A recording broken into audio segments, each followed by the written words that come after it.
Hello, everyone. Welcome back to Pilot Planet Entertainment. My name is Chris, and in case you don't know, I review movies and I rank them on a scale of 0 to 100 in increments of 5.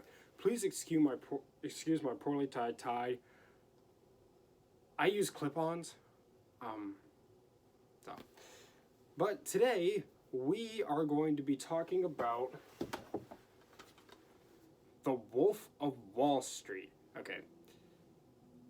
Let me just say before I begin, I love this movie. I love this movie.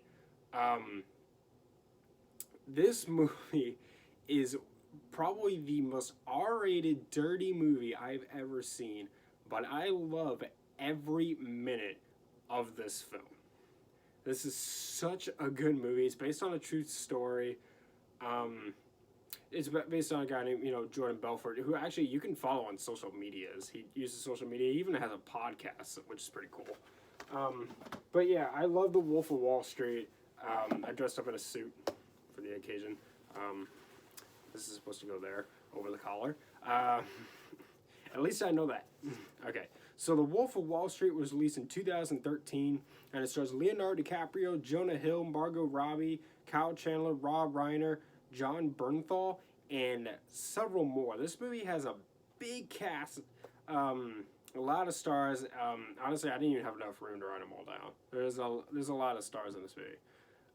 It was directed by Martin Scorsese, which explains why Leonardo DiCaprio is in the movie, because he's in like every Martin Scorsese movie for some reason.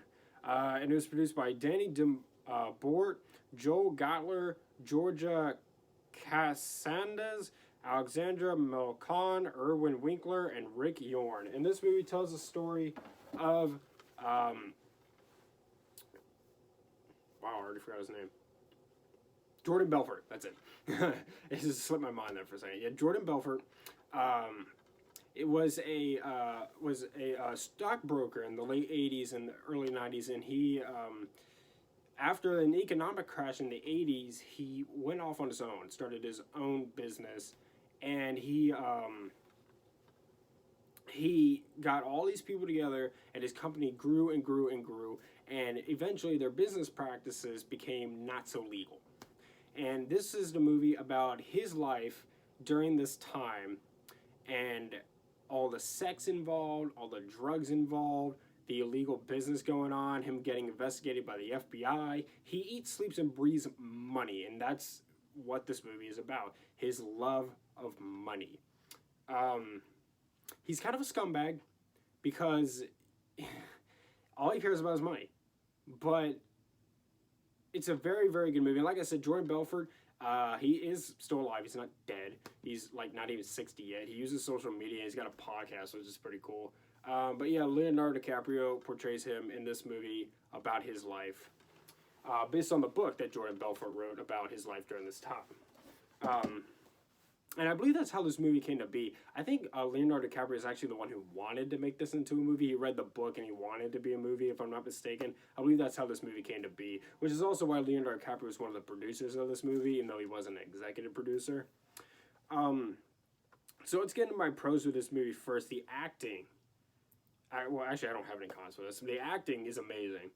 The acting is really, really amazing, especially by Leonardo DiCaprio and Jonah Hill. They are really good together, and their performances are incredible. They both got nominated for Oscars for this. See, everybody knows Jonah Hill for being like the funny guy from 21 Jump Street and Superbad, but he can act. He's been nominated for 2 Oscar awards. Did you know that? Jonah Hill's been nominated for 2 Oscar awards. He's a really good actor. And he was really good in this. All the acting in this is amazing, but especially by those two. It's funny. It's a really pretty funny film. I think the humor in this movie is a little bit overrated. I don't think it's as funny as some people say it is, but it is a pretty funny movie. Martin Scorsese is such a good director. Such a good director. This movie would not have been near as good as it was without him, so thank God for Martin Scorsese. The cinematography is amazing. Amazing. The cinematography really puts you into these characters. The cinematography is just gorgeous, and Martin Scorsese really knows how to use the camera to invest you in with these characters.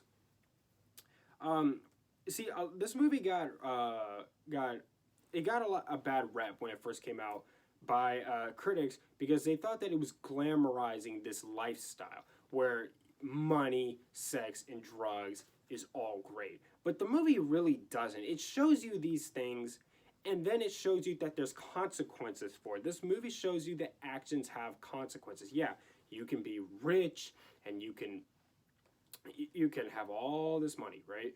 And you can have sex with as many women as you want, and you can do all the drugs you want. But eventually, that's all going to flip around on you, and it does. And I appreciate that this movie doesn't just glamorize that sort of thing, because when I'm watching this movie, I'm thinking, I wonder how many people would love to live like that. But then as things start to turn around, you're like, see, now this would probably discourage people from wanting to live like that. So it shows you that actions have consequences. So I think the critics really got this one wrong. It has a lot of energy. This is a really fast-paced movie, and it's 3 hours, but it doesn't feel like 3 hours. The amount of energy that's displayed through these actors will keep you invested all throughout this film. I never wanted it to end. 20 minutes into this movie, I said, when I watched this, I said, I love this. I love this. I never want this movie to end. It's just so good. It's just so much fun to watch. It's just so entertaining.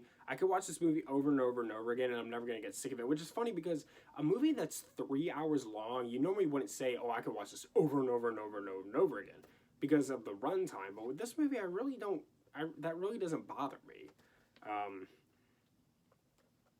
You really root for Jordan Belfort in this movie because, again, he's a scumbag. He cheats on his wife, 2 wives, actually. He had 2 wives in this movie. He got married twice in this movie. He cheats on both of them. He screws over middle-class people for his own financial gain. He does all these drugs. He does illegal practices. But there's something oddly endearing about him where you actually sort of want him to succeed. He even, hits his wife a couple of times at one point in this movie. But even after that, it's sort of like, oh, I don't want to see him die, or I don't know, something horrible happen to him. I'm not saying he almost dies in this movie. I'm saying that you don't want to see something really horrible happen to him, because you oddly root for him, even though he's a scumbag. It reminds me of Uncut Gems. Adam Sandler's character was such a dirtbag in that movie, but there's something oddly endearing about that character where you want to see him succeed, even though you know he doesn't deserve it. It's the same thing here. It gives lots of personality to smaller characters in this movie, characters that may not have a lot of screen time, but you immediately will get a sense of what these characters are like, which is really, really good writing.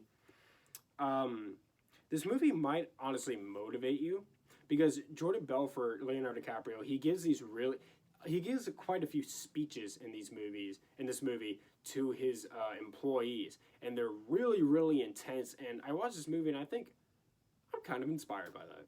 This movie might actually inspire you. I mean, granted, he's not the best person to hear that from, but this movie might inspire you. The narration is really good too. Leonardo DiCaprio does narration throughout this movie, and it's really good narration. Really good narration. It doesn't feel like a tool to help move the plot along really quickly because they're too lazy to show anything. No, it's utilized really, really well in the film.